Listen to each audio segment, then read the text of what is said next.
मेरे अंगना में हुए लश्कारे, घर मेरे गुरु आ गए। मेरे अंगना में हुए लश्कारे, घर मेरे गुरु आ गए। मेरे अंगना में हुए लश्कारे, घर मेरे गुरु आ गए। मेरे अंगना में हुए लश्कारे, घर मेरे गुरु आ गए। मेरी कुटिया के भाग संवारे, घर मेरे गुरु आ गए। मेरे अंगना में हुए लश्कारे, घर मेरे गुरु आ गए। मेरे अंगना में हुए लश्कारे, घर मेरे गुरु आ गए।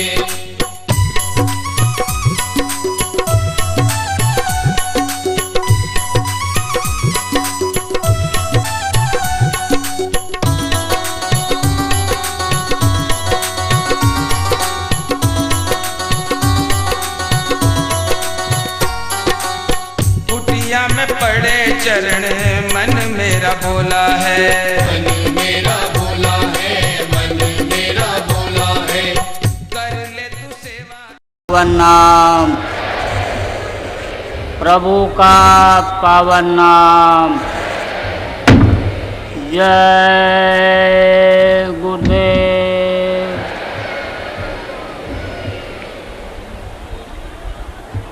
मेहर की नजर करो मेरी ओर, मेहर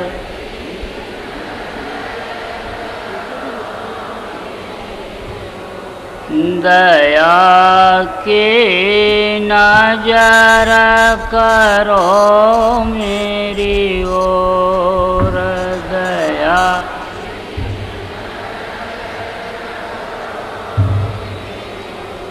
निश दिन तुम्हें निहारूं सतगुरु निश।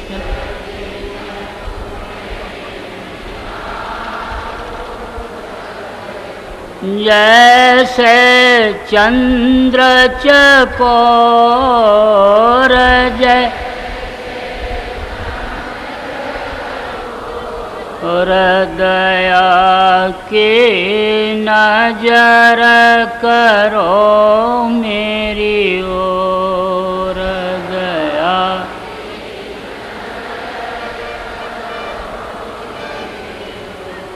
जानू न कौन भूल हुई तन से जान।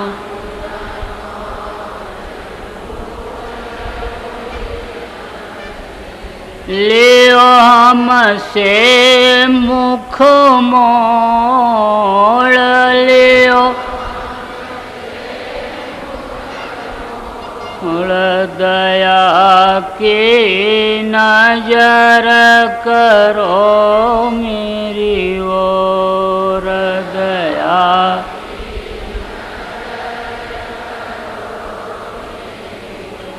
बालक जानी चूक बिसरावो,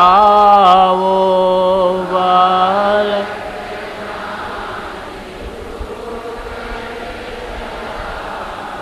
आया शरण अब मैं तोर आया, और दया की नजर करो मेरी ओर, दया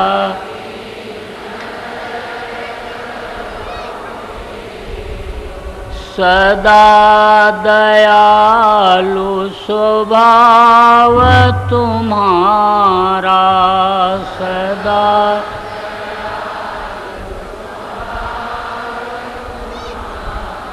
मेरी बेरिया कस भयो कठोर, मेरी बे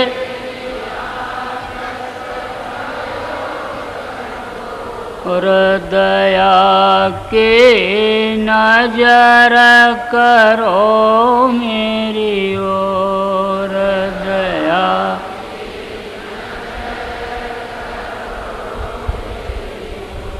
शरणागत की लाज न राखो शरण।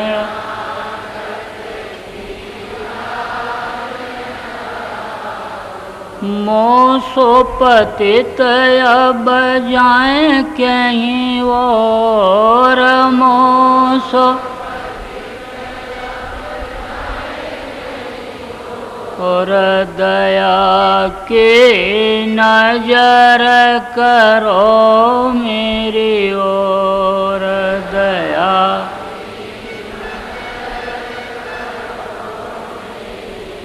अब की बार उबार ले जो अब की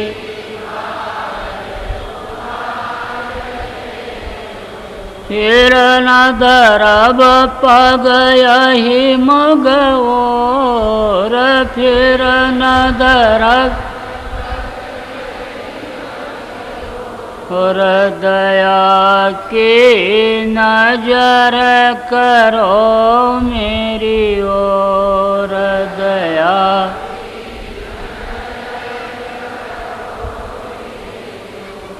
मेहर की नजर करो मेरी ओर मेहर।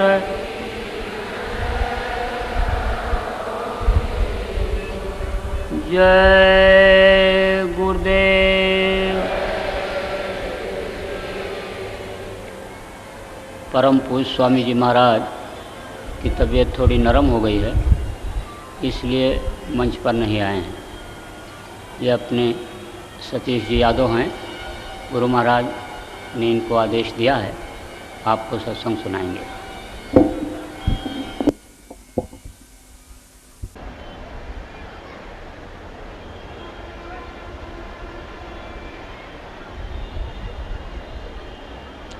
आप सभी लोग प्रेम से मालिक के पावन नाम को याद करें। जय गुरुदेव। जय गुरुदेव। है इच्छा तो सबकी रहती है, लेकिन संसार की हर दौलत हर सामान सबके प्रारब्ध में नहीं होता। ऐसे ही यह बड़ी पुण्य आत्माएं जिनके जीवन का परम सौभाग्य जागता, उन्हीं को संत महापुरुषों की शरण नसीब होती। पुण्य पुंज बिन मिले न शंता, सत्संगत संसित करयंता। अब मोहि भाव भरोस हनुमंता, बिन हर कृपा मिले न शंता। हमसे आपसे ज़्यादा पढ़े लिखे, हमसे आपसे ज़्यादा चतुर चालाक, हमसे आपसे ज़्यादा ज्ञानी विज्ञानी आपके घर में, गांव में, समाज में, परिवार में होंगे, लेकिन उनको गुरु महाराज अपनी कशिश में नहीं खींचे। कोई बात तो ज़रूर है जो आप जाने अनजाने बहुत बड़ी दौलत आपके हाथ लग गई। आपको अभी तक भी ये पता नहीं है कि आप कितनी बड़ी दौलत पा चुके हो, लेकिन जिस दिन इसका इजहार होगा तब जीव अपनी किस्मत को सराहता है। सद्गुरु मिल जाने के बाद कुछ पाना शेष ही नहीं रह जाता। ये घटना घट जाने के बाद अब कुछ घटना बाकी नहीं रह जाता है। ये वो घटना संकेत दे रही है कि जीव के जन्म मरण का आखिरी वक्त आ गया। अब उसको इस मृत्यु लोक में जन्म ही नहीं लेना। इसलिए हम सब लोग बाहर से जैसे भी हों, लेकिन निश्चय ही कोई किस्मत, तकदीर, कोई पुण्य जरूर है जिसने हमको जाने अनजाने में ऐसे घाट पर पहुंचा दिया। अपने सद्गुरु की, अपने मुर्शिद की लोगों ने किस तरह से सेवा की, खिदमतगारी किया। इस कलयुग के लिए ये सबसे मुफीद रास्ता सेवा का, जिसको भक्ति भी कह सकते हैं, गुरु वचन यानी गुरु आदेश का पालन और ऐसे मुर्शिद पर न्यौछावर होना। अगर हम आप जान जाएं, सीख जाएं, तो जीवन में सब काम बना बनाया। भजन साधन तो हमसे आपसे होता नहीं, जवानी में हो नहीं पाया, बुढ़ापे में क्या होगा। जवानी बीत गई, करी नहीं पाए, 30-40 साल हो गया। अब तो बुढ़ापे में नाना प्रकार की बीमारी ने शरीर को घेर लिया, कहीं गठिया पकड़ लिया, कहीं बात पकड़ लिया। लेकिन ये भक्ति, अपने गुरु महाराज पर पूर्ण विश्वास, उन पर समर्पण भाव, अगर यही आ जाए तो जीव का उद्धार संभव है। गुरु भक्ति भक्ति महात्म सुन मेरे भाई, सब संतन ने किया बखान। भक्ति स्वतंत्र सकल सुखानी, बिनु सत्संग न पावे प्राणी। महापुरुषों ने तो इसका निचोड़ कर दिया, बिन गुरु भक्ति शब्द में पचते, सो मानुस तू मूरख जान। शब्द खुलेगा गुरु मेहर से, खींचें सूरत गुरु बलवान। अगर हम ये कहें नाम कमाई कर लेंगे तो हमारे बलबूते की बात नहीं। जब हमारे पूर्वज ऋषि मुनि महर्षि इस काल जाल से अपने बलबूते निकल ही नहीं पाए, तो इस कलयुग में ये किसी के बलबूते की बात है। हमारे ऋषि मुनि महर्षि जीवन में झूठ नहीं बोले, कभी उन्होंने किसी को धोखा नहीं दिया। इतने बड़े पुरुषार्थी थे, उनको भी काल माया ने गड्ढे में डाल दिया। हम कलयुग के आदमी जो छोटी छोटी बातों पर अपने ईमान को बेचने को तैयार हैं, उनके द्वारा ये रास्ता मंजिल तय करना तो बड़ा नामुमकिन, असंभव ही है। एक तरह से बिल्कुल इम्पॉसिबल, एकदम असंभव। लेकिन भरोसा यही है कि हमको ऐसे गुरु महाराज मिल गए। महापुरुष कोई मामूली हस्ती नहीं। आप जिनके शिष्य बने हो, इनको पहचानना किसी के बलबूते की बात नहीं। महापुरुषों ने संकेत किया तो भाई, जब काल और माया ने जीवों को यहाँ घेरे में डाल दिया, अब निकलने की कोई गुंजाइश नहीं, कोई निकल ही नहीं सकता। कहा ऐसी दशा देख जीवन की, सत्य पुरुष चित दया समान। संत रूप होए जग में आए, सत्य लोक का पता बतान। सूरज शब्द का सच्चा मार्ग, संत मते का किया बखान। शब्द शब्द सीढ़ी रच डाली, चढ़ चढ़ पहुँचो अगम ठिकान। काऊ सतपुरुष भगवान, अनामी महाप्रभु, जिनकी ये रूहें हैं, जीवात्माएं हैं, उनको तो दर्द होगा ही। अब जिनकी ये जीवात्माएं नहीं हो तो पट्टे पर मांग कर ले आए। कभी काल दिया जीवन को धोखा। उन्होंने वरदान में मांग लिया और मांगने के बाद देखो किस तरह से धोखा दे दिया। पहले तो ये कहा कि नहीं नहीं हम इनको छोड़ देंगे, कोई इन पर रेजिस्टेंस, कोई प्रतिरोध, कोई जोर और जुर्म ज़बरदस्ती नहीं होने दी जाएगी। लेकिन अब तो सब कर दिया। पाप पुण्य दोजक नरक, गाय बैल कुत्ता बिल्ली कीड़े मकोड़े तक, जीवात्माओं के लिए ऐसा कारावास, ऐसा कठिन जेल खाना बना दिया, कोई निकल सकता। जिनको मानव जन्म मिल गया उनकी तो अकल काम ही नहीं कर रही है। अब गाय बैल कुत्ता बिल्ली का कब उद्धार होगा, सोचो आप। हम लोग तो मनुष्य शरीर पा गए, लेकिन अभी कुछ नहीं कर पाए। और जो जीवात्माएं आज 4 खान 84 में हैं तो सब उनकी। आखिर सारी रूहें रब की, सारी रूहें मालिक की, सारी जीवात्माएं उसी स्वामी सर्वेश्वर की। तो उनको तो सबका दर्द है। वहाँ न कोई हिंदू, न कोई मुसलमान, न कोई सिख, न कोई ईसाई, न कोई गाय बैल कुत्ता बिल्ली। वो तो सबको अपनी रूह समझते हैं, अपना कतरा यानी अंश मान रहे हैं। तो उन पर का सकल सृष्टि मोर उपजाया, सब पर मोर बराबर दाया। उनकी तो सब पर रहमत की नज़र। तो उनको कितनी बेचैनी होगी जिसकी कोई औलाद और कठिन जाल में फंस जाए, कठिन घेरे में फंस जाए तो माँ बाप की छाती फट जाती। दूसरे की औलाद को कोई मारे पीटे क्या दर्द होगा, तो काल प्रभु को क्या दर्द है। ये तो पट्टे पल्ले आए, गाय में डाल दें, चाहे बैल में डाल दें, कुत्ता में, बिल्ली में, कीड़े मकोड़े में डाल दें, नरकों में काटे पीटे जलाओ, इनको क्या दर्द है। लेकिन उनको तो दर्द होगा जिनके आप हो। कहा ऐसी दशा देख जीवन की, सत्य पुरुष चित दया समान, कि मेरी जीवात्माओं के साथ इतना बड़ा धोखा हो गया। फिर उन्होंने फैसला किया कि मैं धरती पर खुद ही जन्म लूँगा। अब कोई ऋषि मुनि ज्ञानी ध्यानी जोगी जोगेश्वर इन जीवात्माओं को मेरे पास नहीं पहुंचा सकता, क्योंकि सतयुग त्रेता द्वापर बीता, कोई अनजानी शब्द क्रीता। कलयुग में स्वामी दया बिचारी, प्रगट करके शब्द पुकारी। कितने युग और कल बीत गए, बड़े बड़े ऋषि मुनि ज्ञानी ध्यानी जोगी जोगेश्वर वो सब लोग काल के दायरे में ही और रह गए, तो दूसरे को क्या ले जाते। इसलिए देखो उन्होंने फैसला किया मैं खुद ही धरती पर जन्म लूँगा। और जब सतपुरुष भगवान अनामी महाप्रभु ने इस हाड़ मास के मानव तन में मृत्यु लोक में आने का फैसला लिया और यहाँ उनका अवतार हुआ, उन्हीं को संत कहते हैं, उन्हीं को परम संत कहते हैं। संत परम संत माने दाढ़ी बाल नहीं, कोई तिलक टीका गेरुआ नीला पीला कपड़ा नहीं होता। स्वयं सतपुरुष भगवान ने अनामी महाप्रभु ने जब धरती पर अवतार लिया, उन्हीं को संत परम संत कहते हैं। तो आप कितने किस्मत कितने भाग्यशाली हो, आपको क्या पाना शेष है।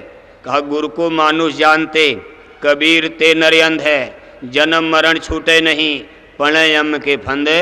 अगर इनकी कोई आदमी मानकर पूजा करेगा तो आपको एक जन्म फिर लेना पड़ेगा, उद्धार होगा कभी नहीं हो सकता। और दूसरे जन्म में नहीं समझ पाए तो फिर जन्म लेना पड़ेगा।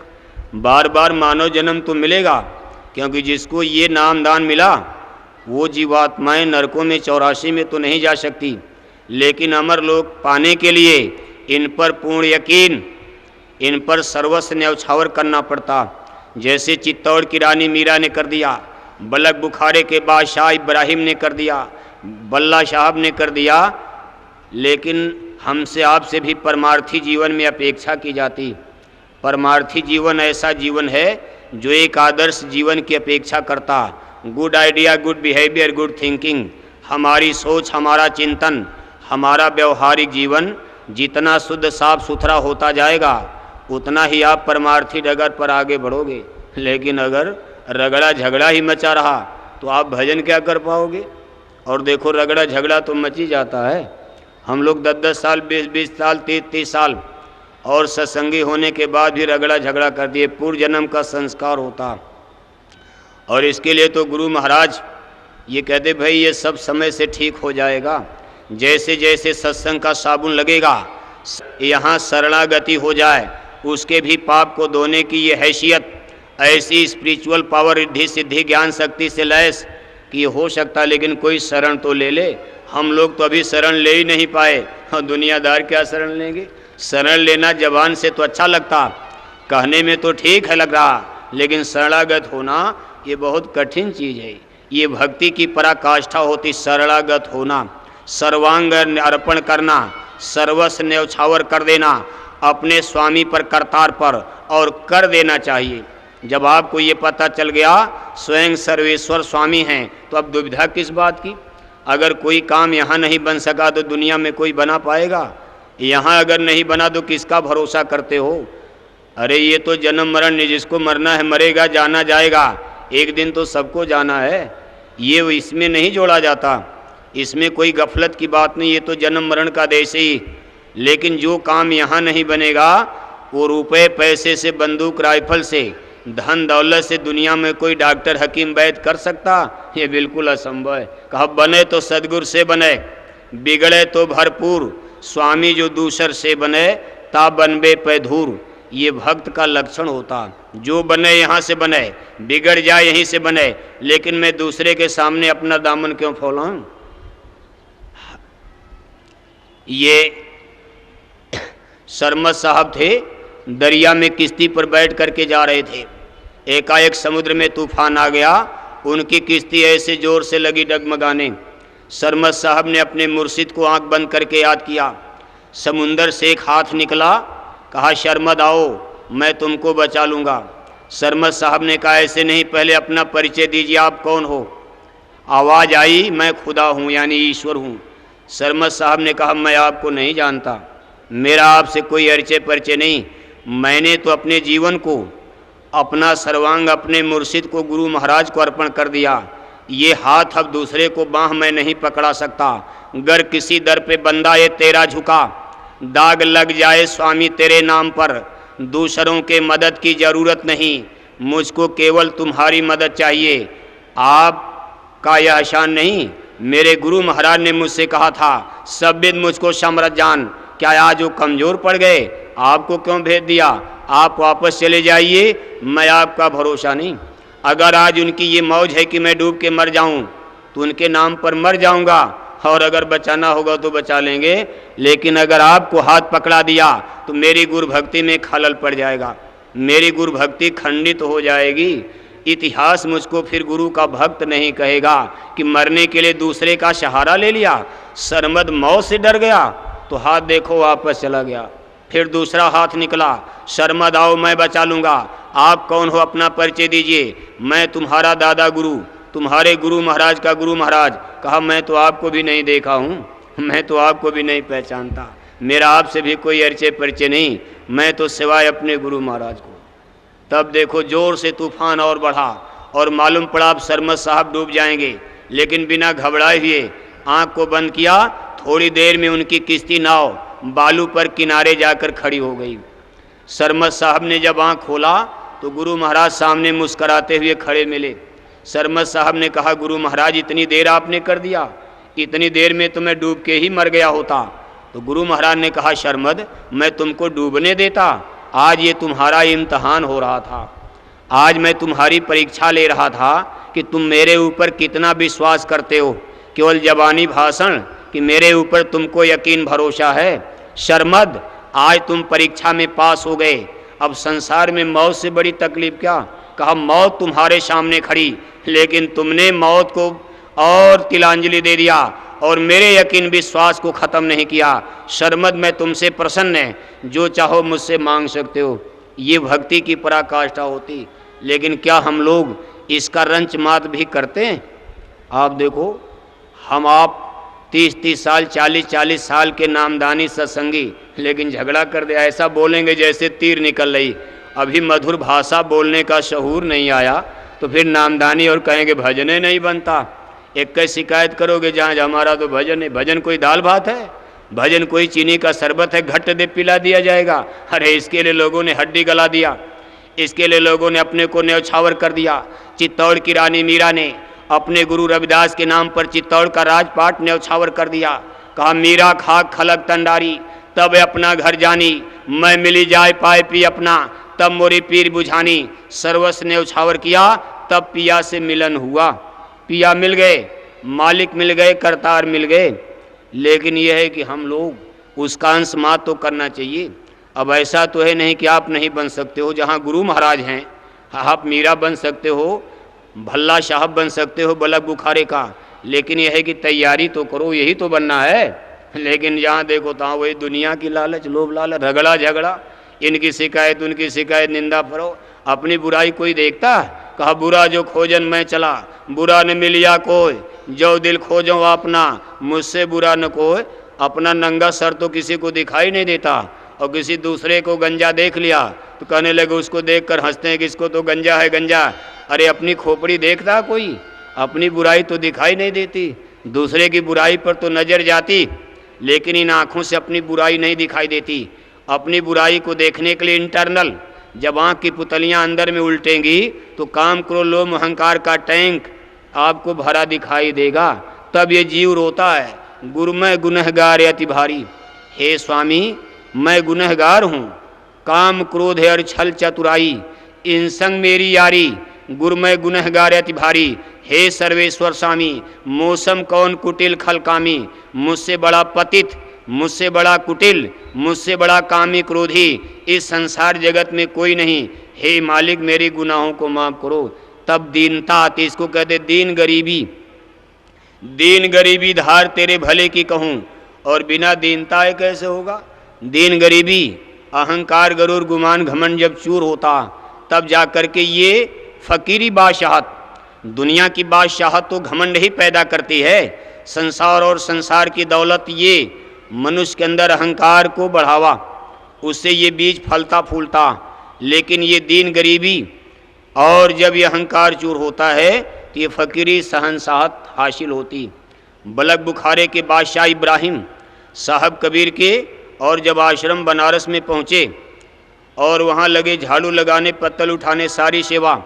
वहाँ देख करके सत्संगी लोग जब जान गए कितने बड़े मुल्क के बादशाह हैं, तो लोग मना भी करते थे, हुजूर आप रहने दीजिए, अरे आप क्यों उठाएंगे हम लोग तो उन्होंने कहा भाई मैंने अपनी भुजाओं से हजारों लाखों लोगों को कत्ल किया, कितने बच्चों को मैंने अनाथ कर दिया, कितनी माताओं बहनों को राण बेवा विधवा कर दिया, मेरे हाथ बड़े पापी हैं, उठा लेने दो जूठी पत्तल, उठा लेने दो इनके जूठे बर्तन, मल लेने दो हाथ की रेखाएं घिस जाएं, मेरे भी हाथ का पाप नाश हो जाए, सेवा से ही तो नाश होता।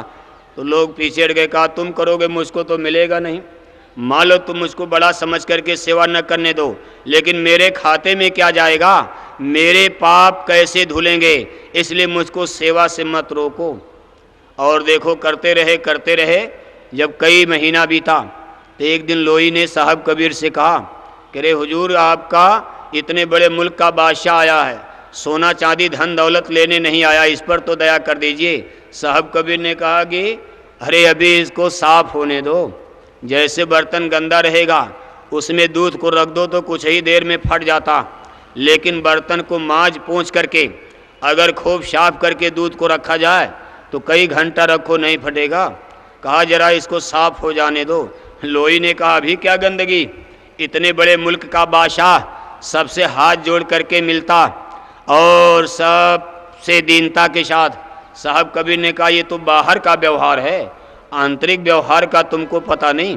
अभी जो इसके स्पिरिचुअल इंस्ट्रूमेंट्स, जो आंतरिक औजार मन बुद्धि चित्त, अभी हाथ बाहर का तो ठीक हो गया, लेकिन अंदर के औजार अभी गंदे। निर्मल मन जन सो मही पावा, कहा अभी ये मन बुद्धि चित्त में कालिमा है। तो लोई ने कहा हुजूर ये तो मैं जान नहीं सकती, ये तो आप ही देख सकते हो, आप ही जान सकते हो अंतर्जामी, लेकिन मैं तो केवल बाहर का ही व्यवहार देख रही हूँ कि सबका पैर छू लेता है, जूठी पत्तल उठा लेता है, बर्तन मांज देता है, झाड़ू लगा लेता है। साहब कबीर ने कहा मैं तो अंदर में भी देख रहा हूँ, अभी गंदगी है। कहा अगर तुमको विश्वास ना हो तो कल परीक्षा लेना, कल जब ये झाड़ू लगाने लगे थोड़ा सा कूड़ा कचरा ले जाकर और इसके ऊपर पीछे से डाल देना, लेकिन सामने मत पड़ना, आड़ में छिप जाना। लोई ने ऐसा ही किया और जब आड़ में छिप गई और कूड़ा कचरा बादशाह के ऊपर पड़ा तो देखो उसके बादशाहत का रंग जाग गया, उसकी आंखें गुस्सा में लाल हो गई, अहंकार चढ़ गया और बलक बुखारे का रुआब आ गया। खैर आज ठीक है, आज मैं मजबूर हूँ, अगर आज बलक बुखारे में होता तो तेरी खाल खिंचवा लेता। लोई गड़गड़ लगी का अपने। साहब कबीर ने कहा क्या बोला, अरे कहा हुजूर वो तो इतना गुस्सा में था कि अगर तलवार हाथ में होती तो कत्ल कर देता। कहा इसका मतलब जाना, अभी अंदर में गंदगी है, अभी अपने को राजा समझता, अभी दीनता नहीं।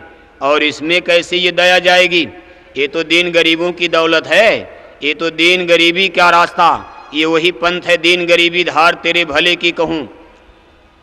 कहा अच्छा कुछ दिन और पकने दो। सेवा करते करते जब अघ यानी सारे अघ पाप का नाश हुआ धीरे धीरे और देखो निर्मलता आ गई अंदर बाहर, तो साहब कबीर ने कहा देखो अब ये ठीक हो गया। कहा क्या पहचान है, अरे कहा मैं देख रहा हूँ कि अंदर बाहर अब ठीक। लोई ने कहा मुझे तो कुछ फर्क नज़र नहीं आता, पहले भी ऐसे भी। अरे कहा अब परीक्षा लेना, कल जब झाड़ू लगाए तो ले जाकर के टट्टी पेशाब डाल दो तब भी नहीं बोलेगा। पहले तो कूड़े कचड़े में गुस्सा में आ गया, अब टट्टी पेशाब डाल दो देखो, और डाल दिया, अवाड़ में छिप गई। बड़ी दीनते भरे शब्दों में आवाज़ आई कोई बात नहीं है, अरे किसी ने भूल से कर दिया होगा, मैं तो रोज़ टट्टी हाथ से धोता, चलो धो लिया जाएगा, कपड़े साफ कर लूँगा। मेरे मुर्शिद ने, मेरे गुरु महाराज ने तो मेरे कितने पाप जघन्य, इतने बड़े बड़े जघन्य पाप को धो डाला, अपने सत्संग जल से मुझको निर्मल किया, मेरी तमाम बला व्याधियों को अपने ऊपर लिया, ये कोई बात नहीं मैं धो लूँगा। तब साहब कबीर ने कहा क्या बोला, कहा हुजूर आज तो बड़ी दीनता में मधुर भाषा। कहा बस अब पक्का हो गया, और देखो दौलत मिल गई। कहने का मतलब ये है कि हम आपको मधुर बोली बोलना चाहिए। साधु का मतलब तो सज्जनता होती, good idea, good behaviour, good thinking. हमारी सोच, हमारा चिंतन, हमारा व्यवहारिक जीवन 10, 20 साल, 30 साल के सत्संग के बाद बदल तो जाना चाहिए। न दुनिया में झगड़ा करो तो संगत में झगड़ा करने की क्या ज़रूरत है। यहाँ कौन सी पट्टीदारी अटके, लेकिन झगड़ा होता है। क्यों झगड़ा होता है, ये हमारे संस्कार अभी गंदे हैं। हम समझ नहीं पा रहे हैं कि किस दरबार में आप आए हो, आपका सौदा क्या है, और ऐसे सौदागर के पास आए हो, आपको सौदा क्या करना चाहिए, और आप साग और सब्जी के चक्कर में पड़ गए। हीरा की दुकान पर चढ़कर मूली गाजर खरीदने का चक्कर तो झगड़ा हो ही जाएगा। इसलिए हीरा रतन, ये दरबार आला दरबार, ये नाम रतन धन का सौदा जो सतलोक अमरलोक में ये आपको दौलत दी जा रही, बख्शी जा रही, और ये लूट मची है, लूट लेना चाहिए। आज तक धरती पर इस तरह कोई लुटा नहीं, शहनशाहों के शहनशाह धरती पर देखो आ गए। इनके लिए रविदास जी ने एक भविष्य लिखा अपनी किताब में, कहा यही विद बीतई कल्प कछु प्रगटई माधव राव, ऊंच नीच बिसराई के सबके दे मिलाए, करें संगठन बन ब्रह्मचारी, उन समान नहीं कोई हितकारी, गुरु नाम से सब जग जाने, उनको परम पूज्यति माने। आप मामूली गुरु के चेला नहीं बने हो, ये किस्मत आपको खींच कर ले आई। राजस्थान से चले आए, बिहार से चले आए, क्या रास्ते में गुरु लोग नहीं थे? वो देखो तमाम लोग पढ़े लिखे ज्ञानी विज्ञानी, और जगह जगह अटक गए, कोई पीपल में, कोई पाकड़ में, कोई महुआ में, कोई जामुन में, कोई कंकड़ में, कोई पत्थर में, कोई रामायण में, कोई गीता में, और वहीं गुरु बना करके देखो लोग अटक गए। लेकिन आप ठोकर खाते खाते भटकते भटकते कलकत्ता से, बंबई से, कर्नाटक से, और आप मथुरा चले आए। मैं आया नहीं, खुद बुलाया गई हूँ। ये चुंबक ने आपको स्वयं खींचा। आपको क्या पता हमारे गुरु कौन बनेंगे? आप तो कंकड़ पत्थर में ही फंस जाते। कोई शक्ति आपको खींच लिया और अभी भी फंसे हो। सत्संगी बनने के बाद भी आप फंसे ही हो। अभी देखो आप तमाम प्रकार के रगड़े झगड़े में कहा गुरु पूजा में सबकी पूजा, जहाँ सर्वेश्वर स्वामी की पूजा की बात हो रही है, अनामी महाप्रभु की, वहाँ आप किस पचड़े में फंसे रहते हो? आपका विश्वास ही डगमग डिगमिग है, तो आपको दया कृपा हमको आपको कैसे मिलेगी? हम लोग तो पूर्ण यकीन विश्वास ही नहीं जमा पाते हैं। इसलिए कहा भाई गुरु पूजा में सबकी पूजा, गुरु समान कोई देव न दूजा, जिनको बड़े बड़े ईश और ब्रह्म और सब लोग सीधा करते, सर झुकाते, ये तो मनुष्य शरीर और हमारे आप के लिए धारण कर लेते हैं। रूस का बादशाह लुई पाश्चर अपने कुछ मजदूरों को देश निकाला कर दिया, कोई परिस्थिति आ गई और देश निकाला कर दिया, और वो लोग जा कर के यूरोप की सीमा पर बस गए और अपना पेट पालने के लिए मजदूरी करने लगे। कुछ दिन के बाद बादशाह के दिल में दर्द उठा कि मैंने अपने मजदूरों को निकाल दिया, ये मेरी रियायत है, मेरी प्रजा, ये न जाने कहाँ ठोकर खा रहे होंगे, मैं इनको वापस बुला लूँ। बड़े अधिकारी कर्मचारी भेजे गए, लेकिन मजदूरों को विश्वास है नहीं, हमको और सज़ा मिल जाएगी, हमारा कहाँ घर, हम तो अब यहीं रच पच गए, हमको इसी तरह से खाने दो, जीने दो, अब हमारा जीवन दिनचर्या बन गई, हम जाएंगे नहीं। अब कोई बुलावे, लेकिन लाख बुलावे आए नहीं। तो बादशाह ने एक तरकीब सोची, कहा मैं खुद ही जाऊंगा, लेकिन अगर बादशाह बनकर जाऊंगा तो मुझको देख करके और 10 कदम भाग जाएंगे कि बादशाह आ गया, ये कैसे, और मेरे सामने वो टिकेंगे नहीं, वो तो भाई डर भय में कैसे टिकेंगे। तो बादशाह ने देखो अपने वजीर को, मंत्री से कह दिया आप देखो ये सब काम, और हम इतने समय के लिए बाहर जा रहे, और अपनी सीमा से निकलकर मजदूर का भेष बना लिया। बादशाह ने स्वयं ही मजदूर का रूप बना लिया और खोजते खोजते अपने मजदूरों की मंडली में पहुंच गए। उसी तरह से जैसे मजदूर रहते थे, उसी तरह से खाना सोना और मिट्टी बालू डालना, झाड़ मजदूरी करना। लेकिन यह है कि बादशाह तो बादशाह, भिन्नता तो कुछ रहेगी ही। उनके चेहरे में रोब रुआब में, बोली भाषा में, धीरे धीरे मजदूरों के नेता बन गए। बन नहीं गए, मजदूरों ने अपना नेता मान लिया। खूब बढ़िया बढ़िया उनको खिलाते थे और उनका स्वागत सत्कार। अब उनको कोई कमी तो थी नहीं, लेकिन मजदूर ये नहीं समझते थे कि आखिर इनके पास ये सब आता कहाँ से है, उनको क्या पता। लेकिन ये मजदूरों को विश्वास हो गया कि हमको बहुत बढ़िया दोस्त मिल गया, साथी हमारा बड़ा जोरदार मिल गया, और मुसीबत पर पैसा भी देता, बढ़िया बढ़िया खिलाता भी है और हमारी बड़ी मदद करता है। धीरे धीरे बादशाह की ऐसी दोस्ती, इतना घुल मिल गए उसी में। एक दिन बादशाह ने कहा कि भाई चलो तुम भी निकल आए, मैं भी आया, अब चलो अपने वतन चला जाए। अरे कहा उन्होंने हम नहीं जाएंगे, हमको क्या पता, वहाँ हमको तो निकाला कर दिया, हम कैसे जाएंगे, हम वहाँ जाएंगे नहीं। अरे कहा तुम चिंता मत करो, बादशाह मेरा दोस्त है, मेरी बादशाह से दोस्ती है, आप चलो। अब मजदूर लगे सोचने की इनकी बादशाह से कैसे दोस्ती। लेकिन ऐसे करते करते रोज़ चर्चा होते होते और उनके रोब रुआब को देख करके मजदूरों को यकीन थोड़ा बहुत जमा कि हो सकता भाई बादशाह से दोस्ती ही हो सकता पहले करे चलो अच्छा एक बार विश्वास तो कर लिया जाए। अब विश्वास में आकर के मजदूर साथ पकड़ के चल दिए। जब रूस की सीमा पर पहुँचे तो देख रहे हैं कि मिलिट्री और फौज और उस मजदूर को सलामी दाग रही। उनको तो पहले से पता था बादशाह वापस आ रहे हैं। अब उस मजदूर को, उनके मजदूर दोस्त को वहाँ की सीमा सरहद पर फौज सलामी दाग रही। मजदूरों को थोड़ा विश्वास जम गया कि मालूम पड़ता है कि बादशाह से, अरे भाई हमारे दोस्त को और रूस की सरहद पर फौज जो है सलामी दाग रही तोपों की, हो सकता मालूम पड़ता कि हमारा दोस्त बड़ा जोरदार आदमी और इसकी बादशाह से दोस्ती जरूर होगी। इसके जब और पहुँचे आगे तो देखा कि गवर्नर और बड़े बड़े हाकिम और उनकी आरती उतार रहे और उनका तब और विश्वास जम गया। और जब रूस की राजधानी में पहुँचे तो देख रहे हैं कि बादशाह के सिंहासन पर, और आगे जब बढ़े महल में प्रवेश तो बेचारे डर के मारे बाहर खड़े।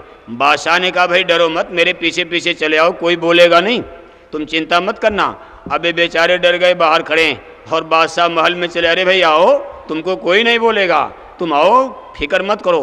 हिम्मत करके बेचारे धीरे धीरे डरते डरते महल में घुस गए। और जब महल में गए तो देख रहे हैं कि बादशाह के सिंहासन पर और वही मजदूर उनका जो दोस्त वो जाके बैठ गए। इसके बाद अरे कहा भाई आप कैसे ये सिंहासन पर? अरे कहा भाई फिक्र मत करो, तब तक अपने सोने चांदी के कपड़े मंगा कर और बादशाह ने पहन करके और बगल में तलवार लटका करके, अरे उन्होंने कहा अरे भाई हमारे साथ ये बात आपने पहले क्यों नहीं बता दिया कि मैं ही राजा मैं ही बादशाह और चलो मेरे साथ मैं लेने आ गया।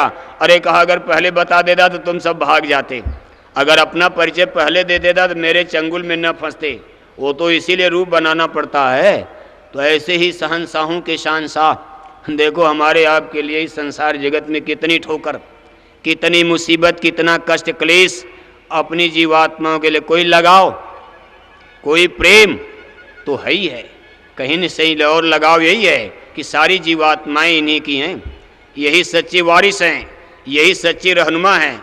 और अपनी जीवात्माओं के लिए, अपनी औलाद के लिए कौन बाप ठोकर नहीं खाएगा? तो ये चीज़ आपके सामने। और देखो हमारी आपकी तकलीफ़ के लिए कभी कभी बीमार हो जाते। बीमारी उनकी क्या, यानी हमारा आपका ऐसा कर्म, कुछ तो हम लोग अपनी शरीर से भोगने की क्षमता रखते हैं, लेकिन कुछ ऐसे हमारे जघन्य पाप बने हैं कि जिसको भोगने में हम लोग चिथड़े चिथड़े हो जाएंगे। कहा दुनिया पर आफत आनी थी अपने सर पर ओढ़ लिया। ऐसे जघन्य पाप को हमारे आप को देखो अपने ऊपर ले करके और बीमार हो जाते हैं। यही संतों की बीमारी कही जाती। जहाँ अनामी महाप्रभु और सतपुरुष भगवान की बात हो रही हो वहाँ बीमारी का क्या प्रश्न है। लेकिन हमारी ही आपकी तकलीफ़, हमारे ही आपके जघन्य पाप और उतारने की ऐसी जुक्ति, ऐसे नहीं उतारा जाएगा तो अभी तो 50-50 जन्म जन्मना पड़ेगा, मरना पड़ेगा, तब भी हमारे आपके पाप का बोझा उतरने वाला अभी नहीं है। क्योंकि अभी तो देखो कितनी मछली अंडा खा के तो चेला बने। अरे अभी इसी जन्म का देखो कितना लादे हो, कितना तो कत्ल करके चेला बन गए। तो ये कितना बड़ा पाप लदा हुआ है। और गरम गरम तावे पर नरकों में कई जन्म जलाया जाए तब भी मानुष हत्या का पाप मिट नहीं सकता। और यहाँ इतने बड़े पाप अगर इसी जन्म में इनके सामने खारिज नहीं हो जाएगा तो फिर दूसरा कौन मिटाने वाला मिलेगा। इसलिए कई जन्मों का और एक ही जन्मों में अपने सामने ख़त्म कर देना ये मामूली बात, ये विज्ञान धरती पर किसी के पास नहीं। आसमान से आग बरसाना, पानी बरसाना ये तो बहुत लोग हैं, लेकिन 50-50 जन्मों के कर्मों का कर्जा एक ही जन्म में खारिज करके और जीव को अमर लोक सतलोक भेज देना, ये विज्ञान पूरे विश्व में धरती पर किसी के पास आज नहीं है। इसलिए तो ये कर्म करजे। तो अब देखो गुरु महाराज, अभी आपके सामने गुरु महाराज ने कहा कि मुझको हुआ ही क्या है, और ऐसा सत्संग सुना दिया कि 40 साल का रिकॉर्डर तोड़ दिया। अब हम आप तो कुछ सोचने लगे कि अब सत्संग नहीं होगा, नामदान नहीं होगा, ऐसा हो गया ऐसा हो गया। अब हम लोग तो बुद्धि से संशय में झूमते रहते हैं, इनको कोई क्या पहचान सकता। अब हम लोग तो तमाम शंका में। लेकिन देखो आपके सामने ऐसा सत्संग सुना दिया कि पिछले का रिकॉर्ड टूट गया, और फिर कहा मुझे हुआ ही क्या है, मैं बिल्कुल ठीक। लेकिन ये है कि जो हुक्म दरबार का आदेश होता है, जो भी आदेश होते हैं, ये देखो समय की जड़ी और दवा होती। दरबार से जो भी हुक्म होता है ये कर्म करजे, उन आदेश का पालन करने पर कर्मों की उल्टी रील चलती, कर्म से ही कर्म को काटा जाता। इन हाथों से जो पाप हुआ है इससे सेवा लेकर के ही ये पाप काटने की जुक्ति संतों के पास। साधना उपासना इस कलयुग में तो बड़ी मुश्किल। घाट पर बैठने का हुक्म तो ही है और बैठना भी है, ऐसा नहीं कि नहीं बैठना, लेकिन मूल चीज़ का भक्ति महात्म सुन मेरे भाई। सब संतन ने किया बखान, सबसे ये बहुमूल्य निधि है भक्ति। अगर ये भक्ति कर लिया, कहा तो गुरु प्रसन्न, इसी पर तो प्रसन्न होते हैं। कहा गुरु प्रसन्न यो सब जग रूठे, तो भी उसका रोम न टूटे। गुरु राजी तो करता राजी, काल कर्म के चले न बाजी। गुरु प्रसन्न होई जा ऊपर, वही जीव है सबसे ऊपर। लेकिन इनका खुश होना है भारी, सत्य पुरुष निज कृपाधारी। इनका खुश होना भी तो कठिन होता है, ऐसे तो खुश होते नहीं, रुपए पैसे से खुश होंगे नहीं। कहा गुरु नहीं भूखा तेरे धन का, उनका धन है भगत नाम का। फिर भी तेरा उपकार करावें, भूखे नंगे को दिलवावें। ये जो आपसे लेते हैं, आपकी तरफ से ये पुण्य करते हैं। गेहूं लिया, चावल लिया, रुपया लिया, पैसा लिया, भूखे नंगे को खिला दिया। अब जहां आपको जन्म लेना था, आपके गेहूं चावल का एक टुकड़ा खा करके एक जन्म का कर्जा उतर जाए, मामूली विज्ञान है। जहां आपको पंजाब, हरियाणा, कर्नाटक में जन्म लेना और वहां एक टुकड़ा आके कोई खा लिया, उसमें आपके गेहूं चावल कमाई का अंश एक जन्म के कर्जे उतर जाएं, ये मामूली विज्ञान, इसी को सूली का कांटा कहते हैं।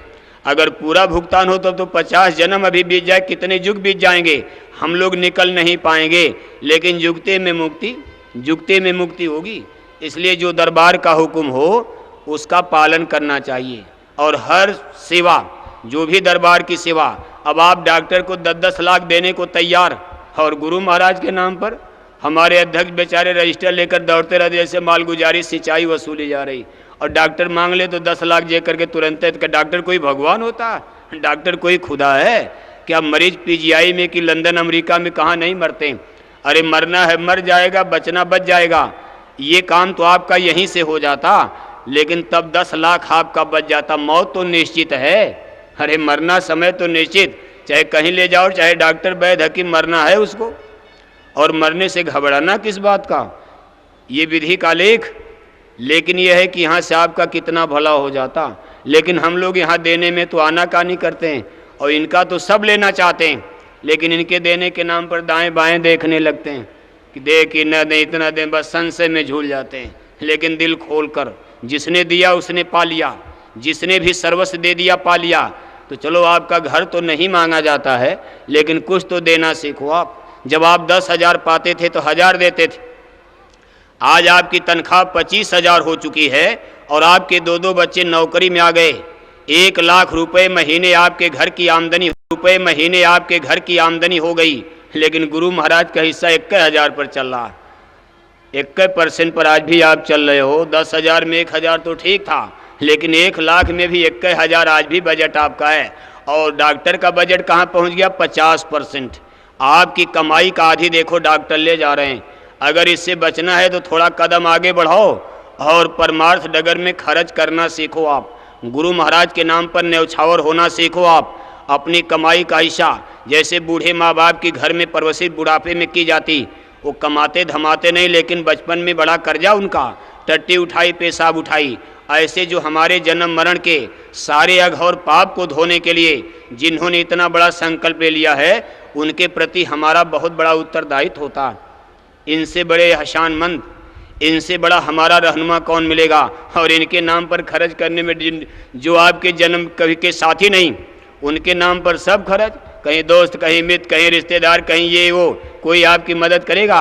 और यहाँ से तो फरमान जारी है कि मौत के समय जय गुरुदेव नाम याद करना। मैं आधी रात को रहो 2 ताले के भीतर, आपके चारपाई पर सिरहाने में खड़ा मिलूंगा। जब दुनिया के सारे साथी साथ छोड़ देंगे, उस समय मैं आपकी मदद करूंगा और आपके साथ मैं चलूंगा। ऐसे साथी जो इतनी मदद करने की प्रतिज्ञा दे रहे हैं। कहा तुम्हारी चिंता मैं मंधारी, तुम अचिंत धर रहो पियारा, वह तो रूप दिखा कर छोड़ूं, तुम जल्दी क्यों करे पुकारा। जिसने इतना बड़ा वचन दे दिया, ऐसे रहनुमा के लिए हमारा कोई उत्तरदायित्व नहीं है। वहाँ कटौती करके वहाँ बजट बना दे, 100 दिया, 1 लाख जेब में है, बहुत किया 1 लाख निकाल दिया। कै % हुआ? 1 लाख में 100 रुपया कै %? मान लो 100 रुपया में से 10 रुपया तो समझ में आ गया कि चलो भाई 10% हो गया गुरु का हिस्सा। लेकिन जिसकी जेब में 1 लाख है, उसने भी 21,000 दिया तो कै % हुआ? तो कहने का मतलब ये है, तो दया कैसे मिलेगी? कहीं न कहीं तो आपको देने पड़ जाएगा। वो तो कर्जा है, यहाँ से बचोगे तो उधर ले जा करके। अब यहाँ दे दिया तब तो कुछ काम बन जाता।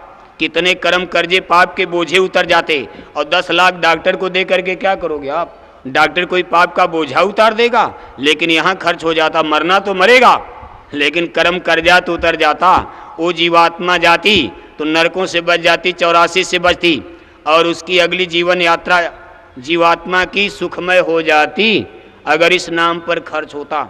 इसलिए हम परमार्थी भाई बहनों को गुरु महाराज के नाम पर, ये देखो ऐसी दया की छतरी है, ये साधन भजन सुमरन नाम कमाई और सत्संग है, और ये गुरु भक्ति गुरु वचन का पालन आदेश में चलना, ये ऐसी वक्त की छतरी है, कस के पकड़े रहें तब तो भला ही भला है। अगर कहीं छतरी उतार के फेंक दिया दाएं बाएं तो कहीं भी खड्डे में गड्ढे में चले गए, क्योंकि आगे का समय तो बहुत खराब है। अब उसका तो कोई, अब तो तमाम उसके सिम्टम्स लक्षण नज़र आने लगे। 40 साल पहले गुरु महाराज कहते थे तो समय थोड़ा अच्छा था, विश्वास नहीं होता था, लेकिन अब देखो तमाम मीडिया के लोग, तमाम बड़े बड़े विश्व के वैज्ञानिक अब ये शंका करने लगे क्या दुनिया ख़त्म हो जाएगी। अब तो टीवी पर भी आता, कभी कभी रेडियो में भी वैज्ञानिक कहते हैं कि संसार धरती हीट होती जा रही, ये हो जाएगा वो हो जाएगा। तो कहने का मतलब लक्षण तो कुछ नज़र आने लगा। ऐसे खराब समय में ये आपके लिए छतरी है। आप अपनी भक्ति को, अरे जब बीमारी बढ़ती है डोज को बढ़ाया जाता, अब आपका जब बुरा और ख़राब समय, हर सत्संगी के घर में बीमारी घुस गई। अब तो ऐसी सूचनाएं मिल रही हैं कि तमाम सत्संगियों के घर में बड़ी बड़ी बीमारी घुस गई। तो आपके लिए यही उपाय है कि आप गुरु महाराज के नाम पर थोड़ा कदम बढ़ाओ, आगे बढ़ो, और थोड़ा अपनी कमाई का ज़्यादा खर्च करो। और देखो अभी गुरु महाराज ने इतनी सेवाएं आप दे रहे हो, दे भी रहे हो आप, ऐसा नहीं कि आप नहीं दे रहे हो, इतने बड़े बड़े काम, लेकिन है कि थोड़ा और बढ़ाने की आवश्यकता है। जैसे जैसे आपकी कमाई बढ़े तो थोड़ा उसको और बढ़ाओ, आप उसको बढ़ाना चाहिए। और अपने बाल बच्चों के लिए दुआ आशीर्वाद लेना चाहिए। अब देखो जगह जगह भंडारे चल रहे और तमाम सेवाओं के रजिस्टर और हर खाते में देना चाहिए। जैसे टेबलेट का असर अलग होता, होम्योपैथी दवा का असर अलग होता है, टेबलेट का असर अलग होता, इंजेक्शन दवा का असर अलग होता, ऐसे हर खाते में जो भी सेवा का रजिस्टर दरबार से हुक्म में जारी होता है, ये आपके वक्त की दवा है। क्योंकि आपको अपनी जन्म कुंडली का तो पता है नहीं कि कल आपके साथ क्या हादसा होने वाला, और आज आपके सामने एक रजिस्टर आया, आपने कहा हमने तो इकट्ठे दे दिया, तो नहीं होगा, आपको देना चाहिए था, और कल वो घटना उसमें आप बच जाते। लेकिन आप समझते नहीं, वक्त के हिसाब से दवा। अब गुरु महाराज तो सबका खाता देख रहे हैं, हमारे जन्म जन्म का खाता उनके सामने छिपा, लेकिन हमको आपको तो 1 घंटे बाद का भी पता नहीं। यहाँ भले चंगे बैठे हो और अभी यहाँ से निकल कर क्या होने वाला आपको क्या पता, लेकिन वहाँ से तो सब पता है। इसलिए जीव की रक्षा के लिए तमाम प्रकार का ये महापुरुषों का जो पापड़ है, ये गोरख धंधा, ये सेवा का, ये इसीलिए होता। इसलिए दरबार का समय समय से हुक्म होता, तो किसी भी रजिस्टर की अवमानना नहीं करनी चाहिए। हर खाते में, चाहे यहाँ से रजिस्टर जारी हो, चाहे जिले का कोई अध्यक्ष, ये सब दरबार से आदेश होता है। जो आपसे बने घर तो मांगा नहीं जाता, लेकिन चलो जो कुछ उसमें डाल दिया करो खुशी खुशी, कोई ज़बरदस्ती नहीं, कोई दर्द के साथ नहीं, प्रेम के साथ। अरे ऐसे दरबार में फिर दर्द किस बात का, खुशी खुशी कि भाई इसका मुझको बड़ा पुण्य मिलेगा।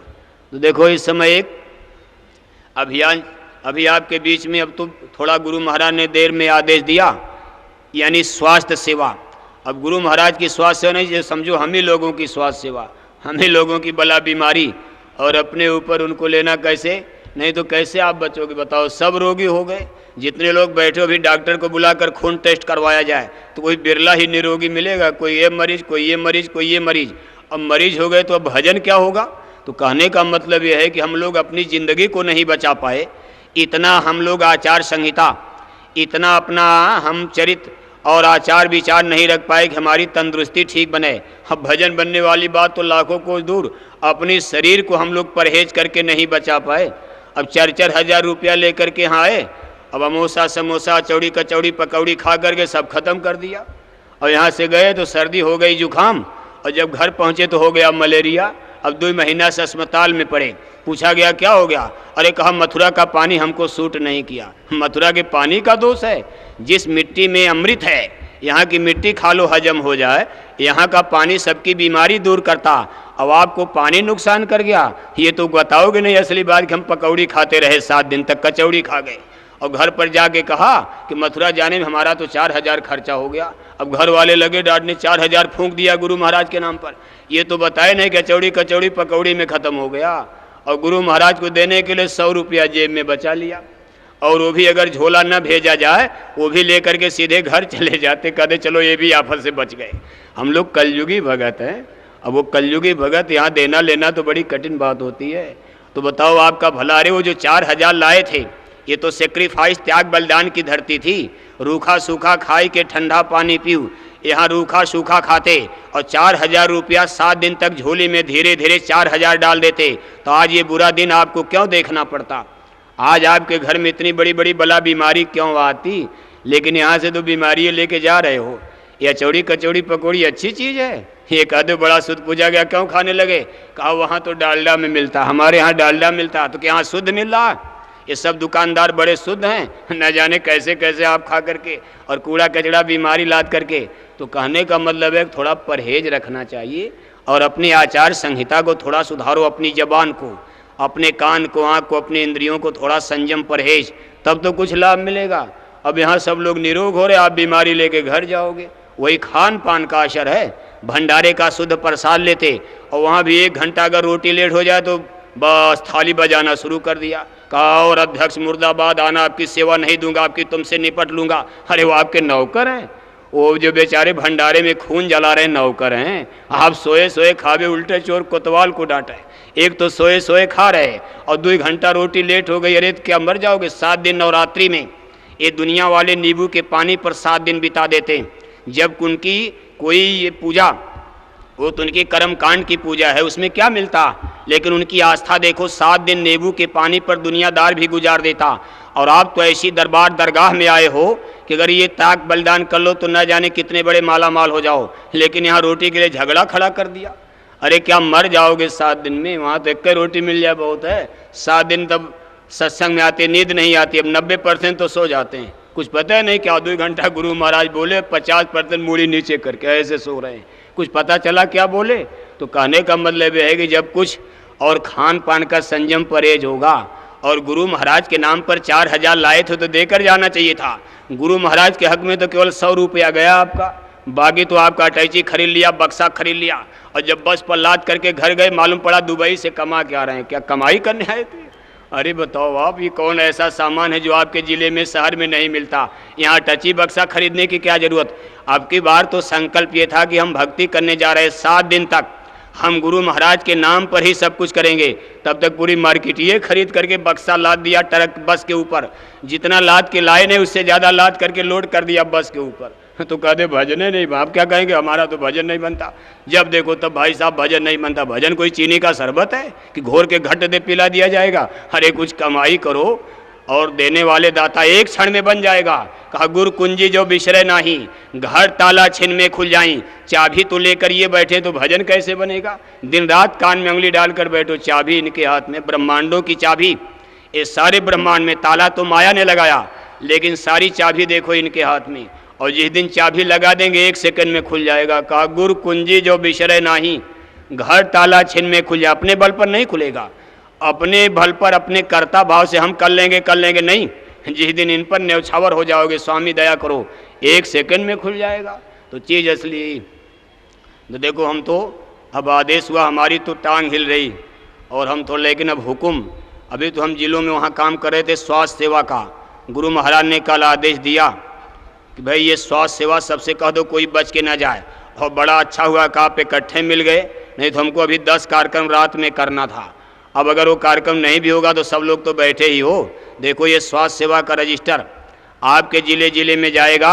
अभी ये कल आदेश हुआ, विशेष सेवा और सब सेवा तो हो गई। अब कल एक दवा गुरु महाराज ने बनाई आपके लिए, स्वास्थ्य सेवा का रजिस्टर भेजा। आपके ज़िले में जिम्मेदार लोग ले करके उसको बैठे हैं, और जिनके पास नहीं अभी पहुंच जाएगा, उसमें कुछ आप डालना। आज से अब 2 दिन का समय है, कचौड़ी पकौड़ी 2 दिन मत खाना, और सब बचा करके उसी में डालो, नहीं तो और बीमारी लेकर जाओगे आप। अपना भाड़ा किराया बचा लेना घर तक पहुंचने के लिए, बाकी सब बचा करके उसी में डाल दो, भला होगा, आपको लाभ मिलेगा। विश्वास करो, घर जाते ही आपको भरोसा हो जाएगा कि हमको फल मिल गया। आपके बाल बच्चों की बला बीमारी में, आपके रोग दोख में आपको पुण्य मिलेगा, लाभ मिलेगा, भला मिलेगा, दुआएं मिलेगी, आशीर्वाद मिलेगा। और विश्वास आप कई बार कर चुके हो, लेकिन फिर भी डगमगा जाते हो। इसलिए ये सेवा का रजिस्टर जगह जगह जाएगा, और कल परसों 2 दिन का समय है। इसको वसूल करके आप जमा कर देना। तो हम तो देखो ज़िले में ही थे और माननीय तिवारी जी का फ़ोन गया कि भाई आप यहाँ जल्दी आ जाओ, तो हम तो घबरा ही गए। लेकिन चलिए, आप लोगों का दुआ आशीर्वाद, गुरु महाराज की कृपा दया, तो 2-4 शब्द आपके बीच में हो गया, लेकिन इससे ज़्यादा हम बोल नहीं पाएंगे। वैसे बोलने के लिए दूसरों के बीच में तो कई घंटा बोल सकते हैं, लेकिन आज इस जगह पर देखो हमारी टांग हिले और हम घबराहट में हैं। लेकिन फिर भी अगर कोई गुस्ताखी भूल चूक, तो हम यहाँ माननीय तिवारी जी भी बैठे हैं और सारी संगत और परम पूज्य स्वामी महाराज भी यहाँ मौजूद है ही समझो आप। तो हम आप सब लोगों से नतमस्तक होकर के क्षमा मांगते हैं इन्हीं शब्दों के साथ। जय गुरुदेव।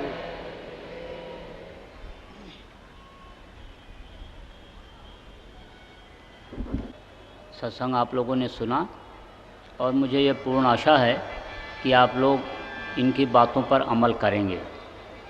अब थोड़ी देर ध्यान कर लीजिए, ध्यान पर बैठ जाइए, कपड़ा डाल लीजिए ऊपर से, आँख और मुंह बंद रहेगा और एक जगह पर दृष्टि को आप टिकाएंगे, मन को रोक करके बैठेंगे। जब आवाज़ लगेगी तब खोलिएगा। बैठ जाइए, ध्यान पर सब लोग बैठ जाइए।